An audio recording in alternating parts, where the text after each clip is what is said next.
do that at the next meeting. But we are very fortunate to have our administration with us today. Do we Hey, Patty, you? Well, I don't think I can. I'm not a member of the, I'm just a parent. No, You that's are okay. You're a member. Congratulations. You're in. No, next meeting I'll be. No, it's gonna be so count to the count 10. Yeah, let's do it. Okay. Let's do it. So can I get a motion to approve the minutes from the October general meeting? Stacy, a second. Patty, all in favor? Any opposed? They are approved. And with that, I will hand it over to Bill. Well, thank you guys. I appreciate everybody coming, even though it's small numbers, you're mighty, and as the way I look at it. So, ultimately, I think it's an interesting time of the year. You get through the first market period.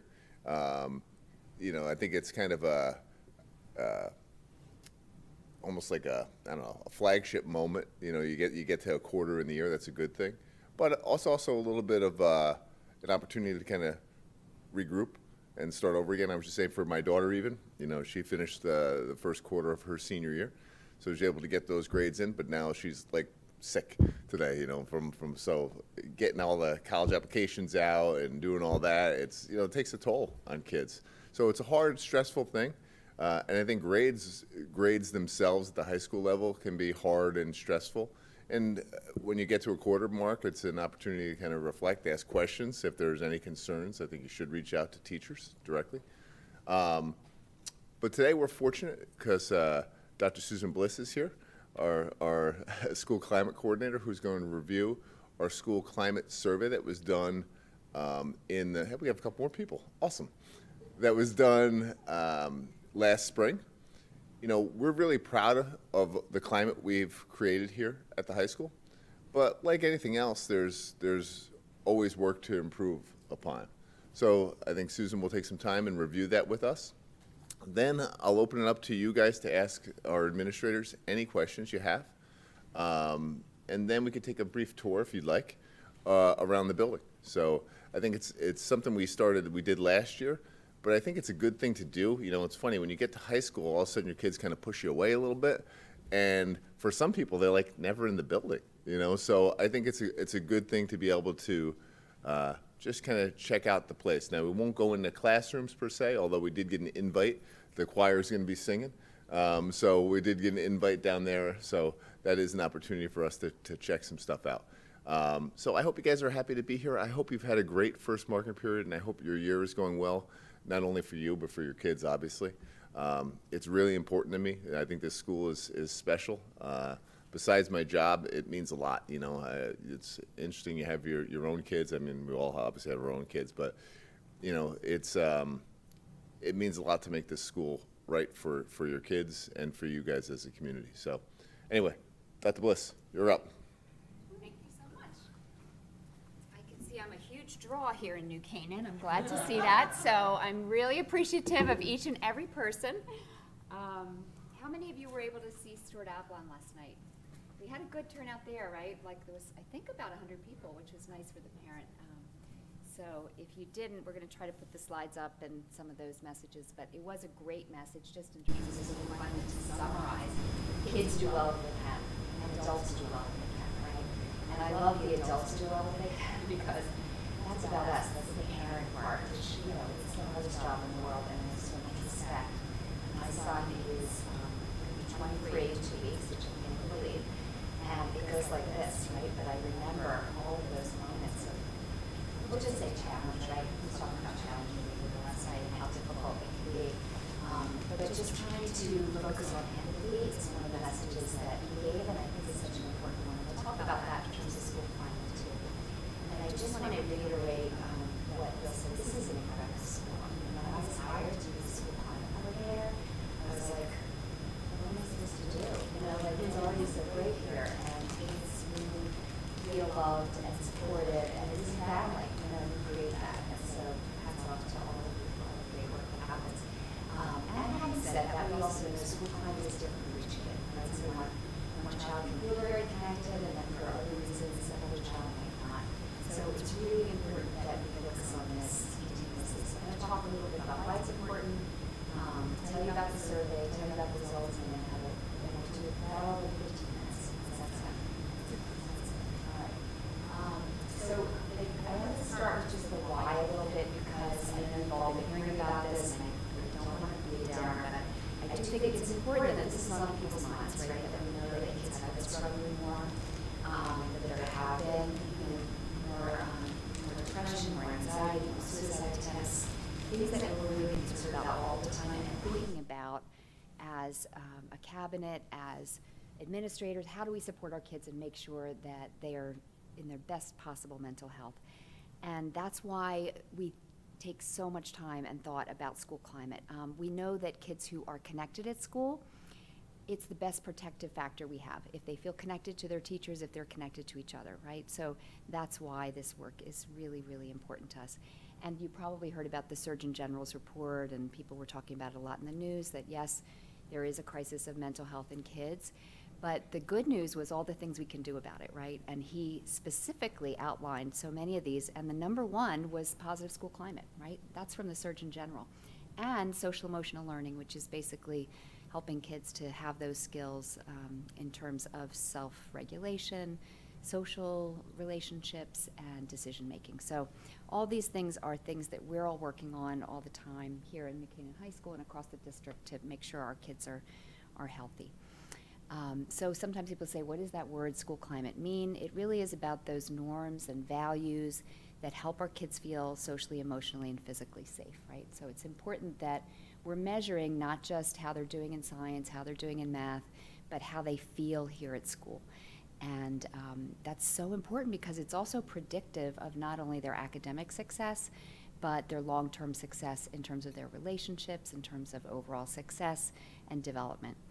So those are just a few of the things. I won't go through them, but we know school climate and is related and again predicts all of these areas of better academic achievement, risky behavior, et cetera. And what you see on the right is our New Canaan High School faculty charter, and that's part of our EI work. So not only kids, but faculty come up with how they want to feel when they're in school, and then how we're going to help them to feel that way.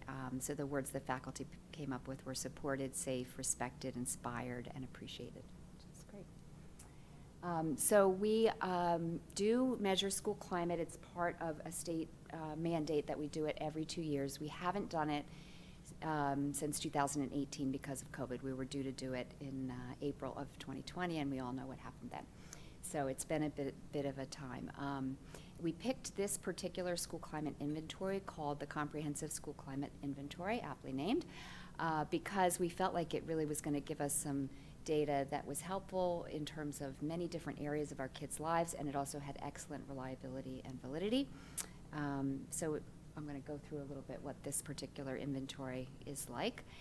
We did have really good response rates, and one of the reasons, I really wanted to be able to communicate to parents is you took the time to fill this out, right? So, it was terrific. We had 28% of our parents here in New Canaan High School fill out the survey, and the representative from the company said that was like unheard of. They usually are happy if they get 10 to 15% of parents, honestly. So we have a great engaged parent community, and we take all of this data very seriously. We use it to drive all of our continuous improvement and how we can continue to do better in terms of creating that environment to support your kids. So the inventory has many different dimensions you're going to see in a minute. So just to explain, there are 12. Most of them are pretty self-explanatory, but I'll go into a little detail on a couple of them just because they maybe aren't as clear. One that people ask about is in terms of social emotional security, what does that mean? And basically it asks a lot of questions about, have you been teased, harassed? Do you know anybody who's been teased or harassed in your school? Questions about that. So how safe do kids feel emotionally? Do they feel like there's bullying going on? That kind of thing. Support for learning is really about teachers. Are they available for extra help? Do they give you positive feedback? Do they give you feedback that helps you with your work and learning? Things like that. Social and civic learning, that's really about a lot of the work that we do for our emotional intelligence. Do your teachers talk to you about respect for others? Do your teachers help you to understand your own emotions and how to manage them? Do your teachers help you to understand conflict? And one of the questions on there that was very interesting, it says, do you feel that your peers want to make the world a better place? And I'll tell you, I was a little sad about that one. We got some work to do. So one of the things that you all asked me is to give you some action steps. And my action step is to keep focusing on that empathy piece, because I think now we know that high school students are pretty egocentric, right? We know that developmentally.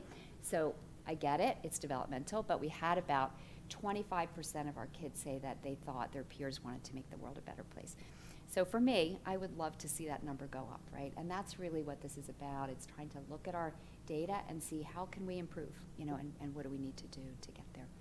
So any questions just about what all of these different dimensions mean before I dive in to data? Yeah. What was the 89% number, 120, and the response rate? I don't know which category. Oh, I see, good point. So it's the percentage of people who responded, and then it is the number. Oh, and it's a good point. You probably were looking at that 50%. So why is that 50%? Just to get rid of that. That's the student. So on the left-hand side is the student number. In the middle, we have the faculty number, and at the end, we have the parent. So it's a parent. I'm sorry, that should have been on there. 28% was the parents. I took this out of something that had several things, so I missed that. But the middle one is the faculty, and on the left is the students. And why 50%? So our luck, right? We planned the school climate survey for a specific day, and guess what day that happened to be? This was in the spring. Student skip day. It was a senior skip day, yes. So unfortunately, normally we do get a higher success rate or response rate from the students, but we didn't have that this year, so that was too bad. We did have about 50%. Good question, thank you. Anything else? So just a little more about the inventory. It's on a Likert scale. It takes about 20 minutes for the kids to fill out. 1 is strongly disagree, 5 is strongly agree. And so the company, we unfortunately, and I know the PFA rep and Jerry were asking me, can we compare our data to other schools in the DIRG? And unfortunately, we cannot do that. There's no way, the company will not give us what we call community norms. What they do is tell us what our scores kind of mean based on, and they do base it on, national norms. So we have that. And what we know is that scores below 2.5, the company says, are negative. Between 2.5 and 3.5 are considered neutral, and above 3.5 are considered positive. And I have checked with DIRGs. We can kind of have, conversations about it even if they don't share the data. And they definitely are seeing the same trends that we are, which I'll talk a little bit more about, so we can look at that. So these are the results for our students. These are median scores. So you can see, again, 2.5 to 3.5 is considered, we'll go back to that just to remind you, above 3.5 is positive, 2.5 to 3.5 is neutral. So you can see that there were many, many areas that were way in the positive range, right? 3.5 and above. In terms of physical surroundings, our overall score was in the positive, safety rules and norms, sense of physical security, respect for diversity, social support from students, that's how students support each other, engagement, connection, all of these areas. But some areas for growth, right? And the areas for growth that we identified were the sense of social emotional security. So again, that's those questions about, I've heard and seen somebody be teased, I've heard somebody be put down, and we know that's tough in middle schools and high schools, yeah. I'm just having trouble seeing it. Can you point out where the 3.5 or where the positivity would start? Yes, thank you. This is ultra positive, neutral, Okay, and then below this would be negative. thank you. Yeah. Good job. So I like talking to you guys. There you go.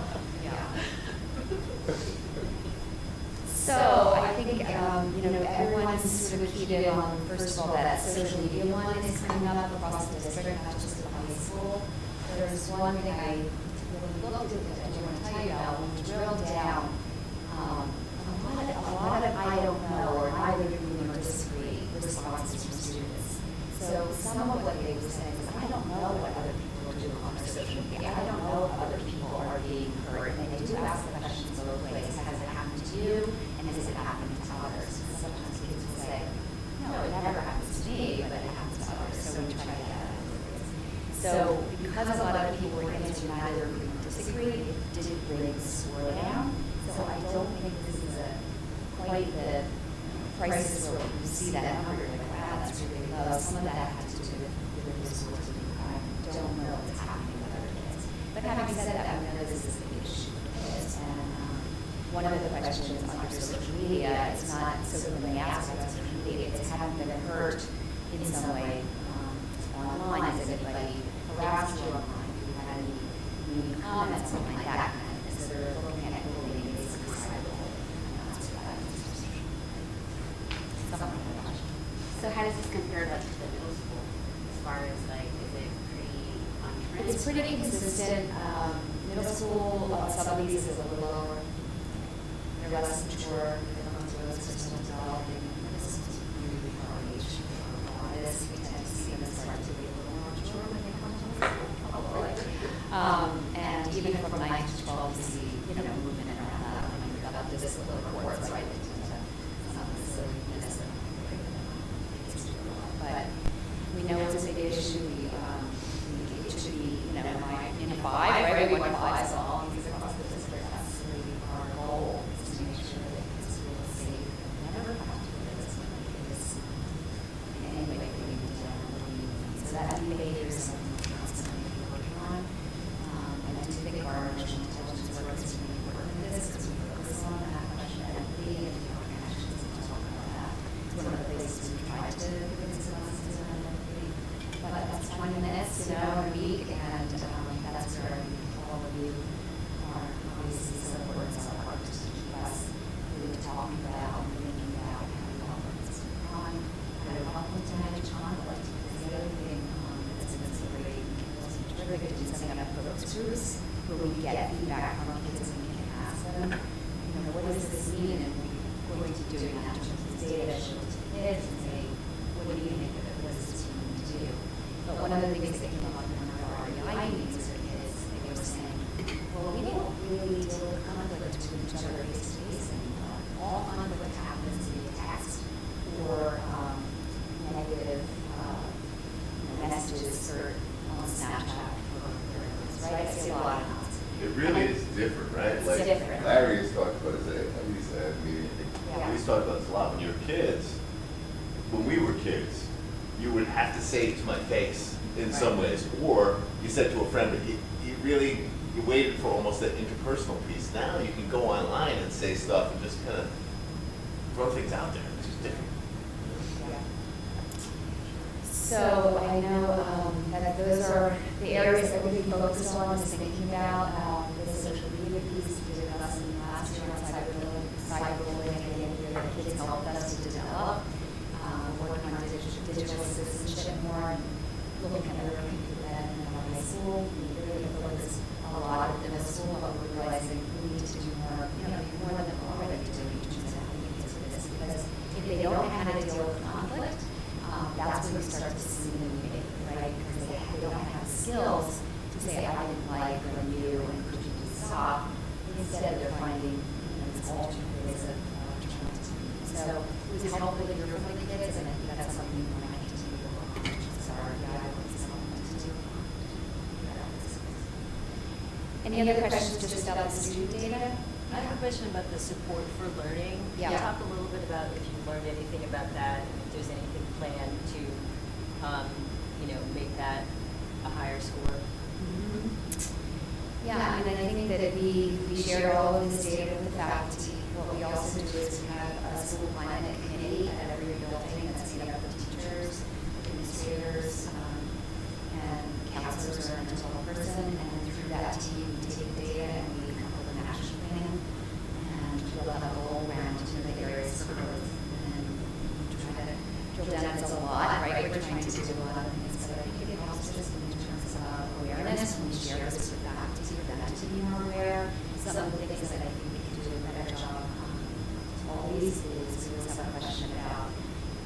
does my teacher know about my interests? Does my teacher know about me? And we do incredibly well, but that's one of those things that can be hard when you're teaching an entire class of kids in calculus and AP to stop and say, you know, how's the cross game or those connections again. So that's what's coming up with some of the numbers is the need for that personal connection. You know, that, and I think we've done a lot. Again, I'm just so impressed. I think the brand time is one of those things that's really made a difference and will make a difference. And that's great for kids. They have the opportunity to go and meet small groups with the faculty. You know, a couple things just in regard to that area. We tried to change the schedule. You know, we've implemented exam time. We've tried to put a focus on homework and bring that to the forefront with staff and trying to put guidelines around how much is really what you should. Now, it doesn't mean it's actually in practice all the time. I certainly am in agreement with that, but it's something that we're continually discussing all the time, trying to put supports in place for kids to be successful in that classroom. The other thing I just hope we all keep in mind, you know, this is a snapshot of school climate. It was at the end of last year. And the fact that we did as well as we did, I know we were all pretty nervous, right? Because kids felt disconnected from each other. They were masks for most of the year. A lot of these, you know, it was tough. It was stressful. So the fact that we kind of held together as much as we did and many of our schools in a positive range of we have to celebrate that too. So we have to continuously work on these areas.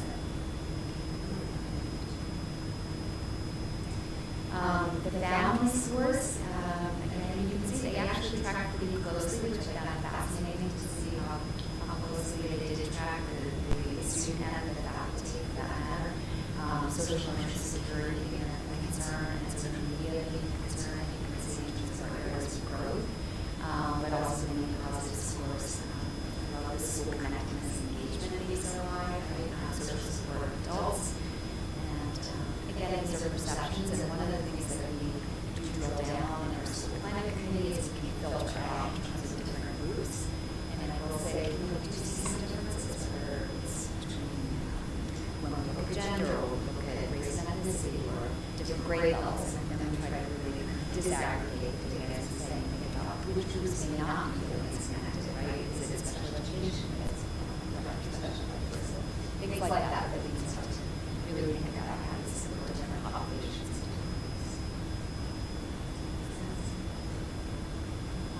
Really quickly, I know I'm already over time, but we did have an extra question on stress. We did this purposely. It was just a hard time to do have some priority data for this because we did ask this question in 2018. I always say, personally, I feel like stress is a good thing. We have to remember that. It is how our bodies get ready for a challenge. So moderate stress should be something that all of us have in our lives, right? Because the opposite is important. We need some stress to take us going. High stress, we can be more concerned about it. We don't want it to be chronic. We don't want kids to be having a hard time. So I think this is something, you know, across our dirt. This is an issue that kids do have a lot of stress. We're able to begin to take a look at, so I mentioned the comparison. So this, I think, was really good news. I expected it to be far worse in 2022, to be honest, and really the numbers were pretty consistent for high school kids in terms of stress levels. So that's good news, right? That's even if they're really difficult for the kids themselves. This is not that we still have more to do. We'd like to work on that stress, and as Bill said, I think there's a lot going on that has happened. We'll talk more about that in terms of addressing student stress, whether it is exam time, the block schedule to, you know, help them homework, and so many other things that we worked on. The student ratings, so this is for the students who did rate high stress, and we asked about where is that stress coming from, because obviously, you know, we want to give them coping skills, but we also want to address the underlying issues of stress and see how we can impact that for the student well-being. And it was interesting, right? Expectations of myself is really up there for our kids. They push themselves really hard. So I have trying to think about that, how we help them have high expectations, yes, but also not perfectionism, right? Trying to help them. Testing and homework, we know again, a lot is going on in terms of limits for homework, how many tests,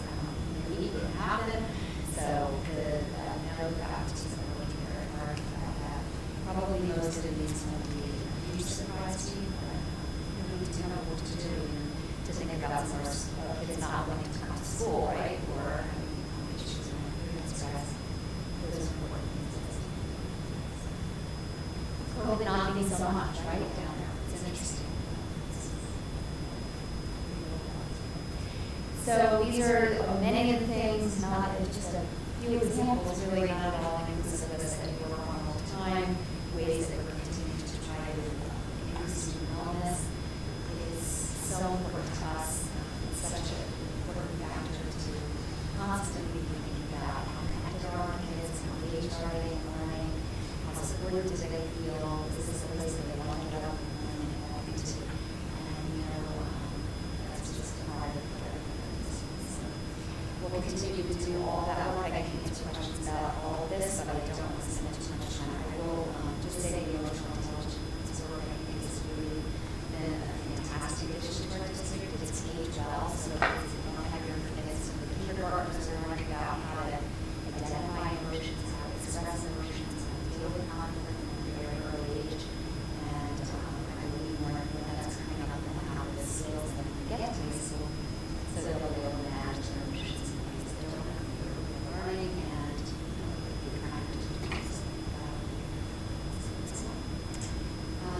I just wanted to last thing mention that we do have a tri-state visit coming up. I don't know if you've heard anything about this, but our question is, well, first of all, tri-state is a wonderful organization that's kind of critical grants going into the districts all over the tri-state area, and they give us feedback on how we're doing something. And our question for this visit is going to be student well-being. So the question is, to what extent is our intentional commitment to well-being embedded in our school communities and practices? And they are going to want feedback from parents, so I hope you'll join us and help us with that, because they will come in and interview parents, they'll interview students, they'll interview teachers, they look at artifacts, they do classroom observations. I think it just is the end to how important student wellness is to us that we're going to focus on this.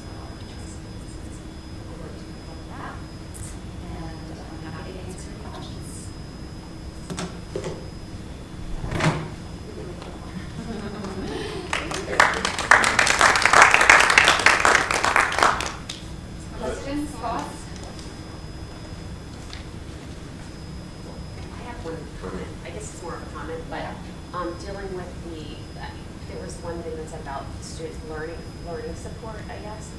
I'm sure you guys tell the kids, but I feel like one of the hardest things for the kids is asking for help. And that's probably why they don't always feel supported, because they don't want to say, I can't do that, or I'm stressed out, whatever it is. There's so many resources here. So, and all the tools are right here for them. Yeah. And I don't know, how do we communicate that to the kids? And maybe that's our job as parents to encourage that. Because I know one of my own children has benefited extremely from all the supports that are here, and feels very supported now.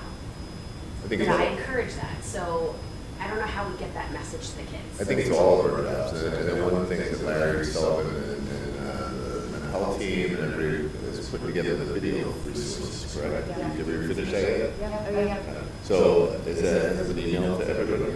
Kids? Yeah. What's it? Oh, that's fine. Okay. So they all receive that message of where all the resources are. However, it needs to be continually applied, and it's a. I just noticed that even with my oldest one who isn't even here anymore, asking for that step is so hard to create. Yeah. And it's actually a very important part of becoming a really good student too, right? Like you want to be able to say, I need help in a certain way, So, yes. Along those lines, I was thinking the same, and I was going to ask you, Susan, what you recommend words to give your child, because I have a freshman who very much feels that way, and is not feeling that the teacher is supportive, and is now, intimidated and a bit turned off by, okay, well, I just got to get through it, and I'm trying to, okay, maybe talk to your counselor, and now, I think the attempts to talk with the teacher have not, I don't know if they've gone poorly, or it's just, I just think what words would you recommend that we give them to say, okay, you know,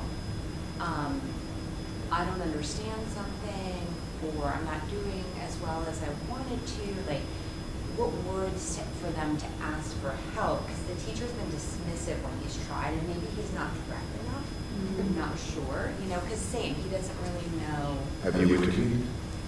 I haven't, but. I would. Okay, Right, okay, so, that's what I was gonna ask. again, I don't mean to Exactly. interject for Dr. Bliss, but Right.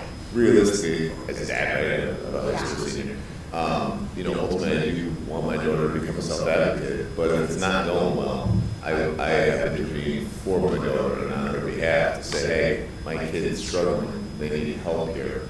What's the best way to access support for her? Okay. You know, so that could be extra help, that could be a variety of things. One time I did tutor, don't love the idea of tutors, there's not too many of them here, but ultimately our teachers are our best avenue for support, and you should be going to that. And if you feel like for some reason, and sometimes maybe it's, you know, the connection, maybe your child is struggling to reach out or is being vague about it, reach out. There's no harm in that. And if you feel like you're not being heard some other way, reach out to the counselor, reach out to the grade level administrator, that's what we're here for, we're here to support your child.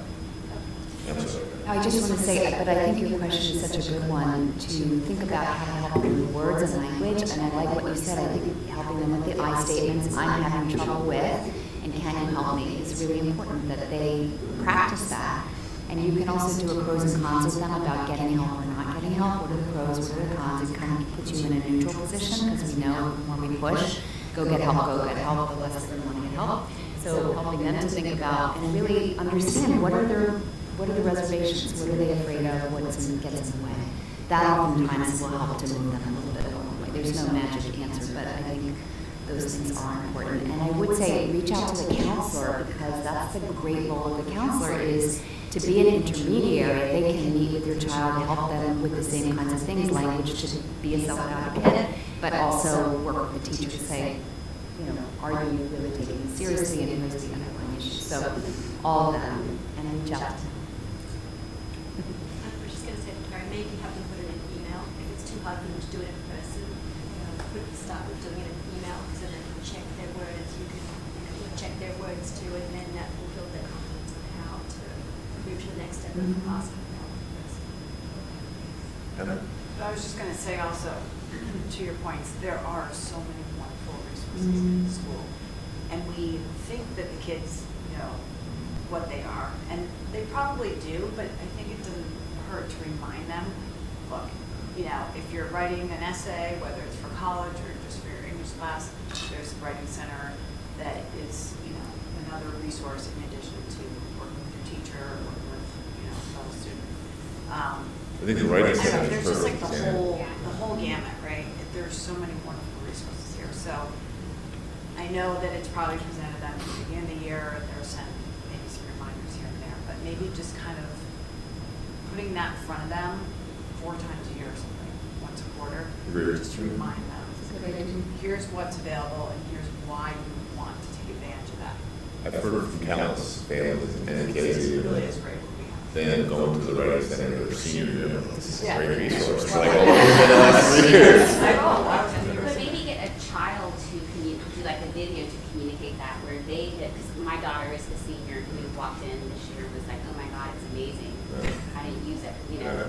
But maybe coming from a peer is a little bit easier than coming from an adult saying, oh, you should use this. Always. You know, so, That's you know, a like, good you idea. know, so like do a video of these are the things that we have at our school that you can use that are beneficial. And I remember my daughter talking to Stacy and admitting that I told her to start your college essays in the summer, and she didn't. Or she did a little bit, but she said, I wish I would have listened to my mom more instead of, you know. You're like, But, yes. Did she really say that? you're like, say that again.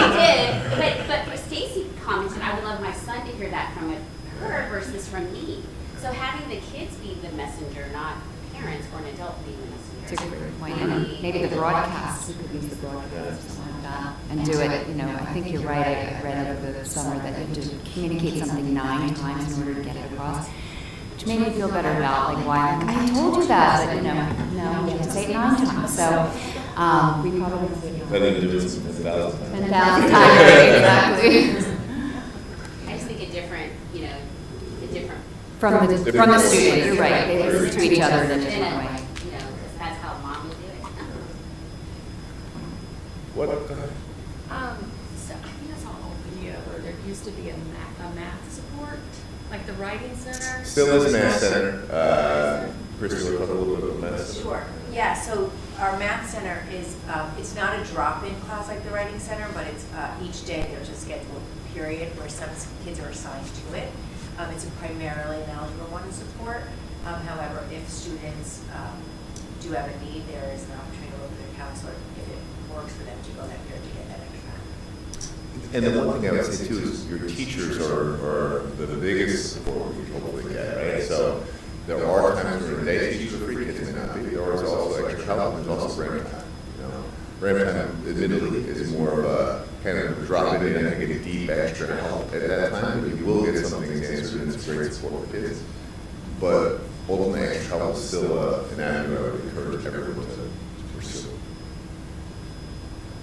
What other questions? Anything about the school? And this is an open forum for you guys to.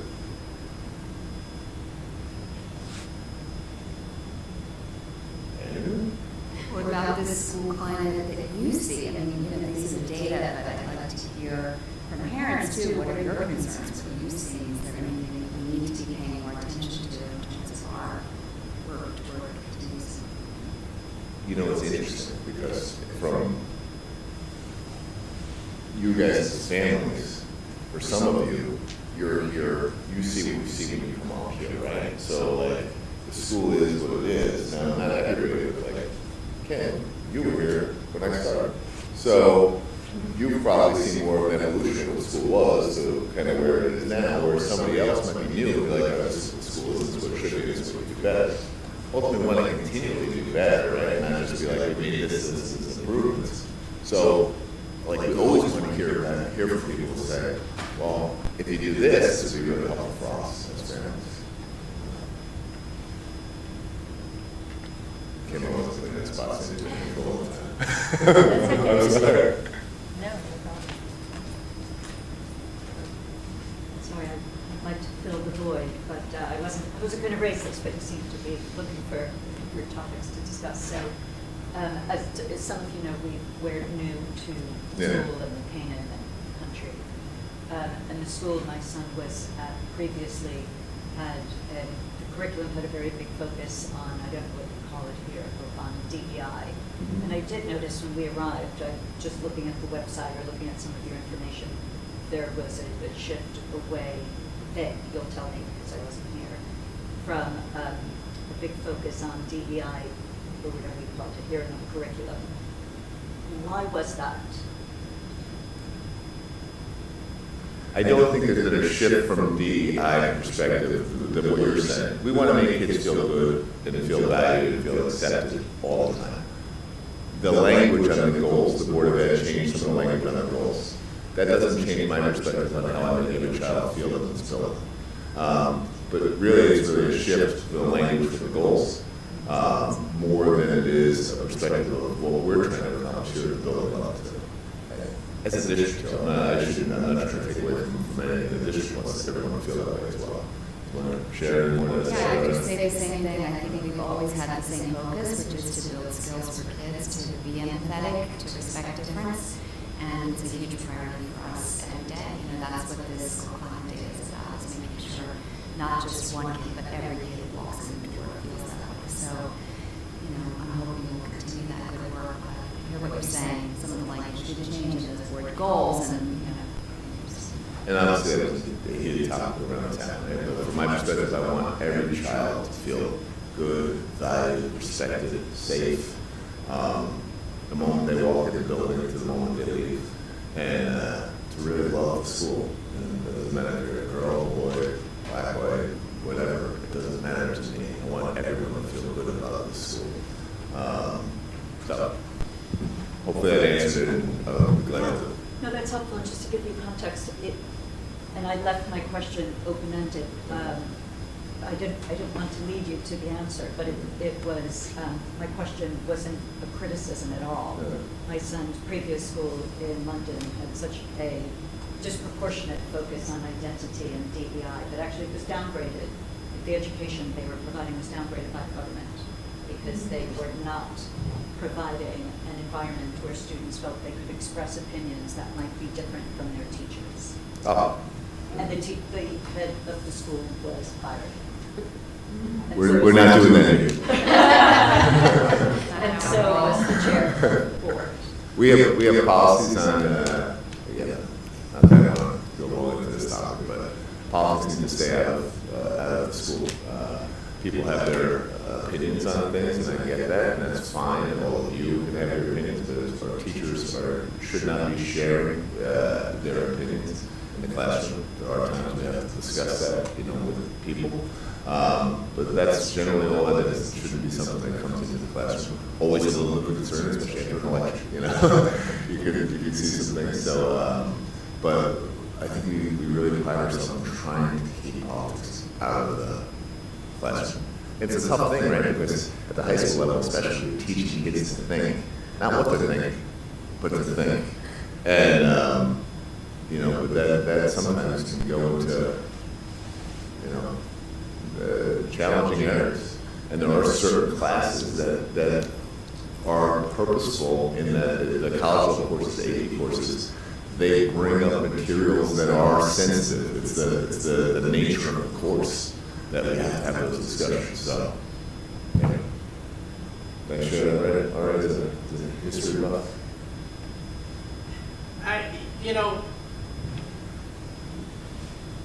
The key really is the development of the problem solving, the thought process. Being an informed consumer of information. So the use of materials, all types of sources, both historical and contemporary, you want to use that as a teaching tool for kids to understand points of view, understand both sides of an argument. You really don't want a values neutral education, because then kids don't learn.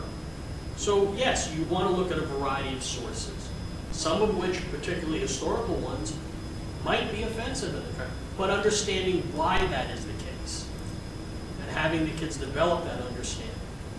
That's what we do. And I think even getting back to what Susan was talking about the work in connections on emotional intelligence, the stuff that's done even in health classes.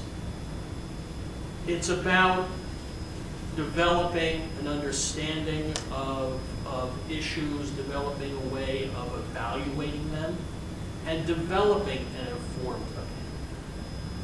So, again, even getting back to your question, I'm sorry, about why DEI is no longer, in the board. The idea of developing understanding context, working with information, respect for each other, that's been across the board the foundation of every single classroom. So it almost didn't need, now again, it's a separate discussion, but it almost didn't need to be identified that way. It should be, and it is, and I'm confident in saying this, the relationships among the students, who they are, and working with each other, every single classroom. It should be, and I'm pretty confident it is, and we're constantly working on it. Because that's really what we should be doing in educating kids at the secondary level. That's it too, if there are concerns, reach out to us. That's what we're.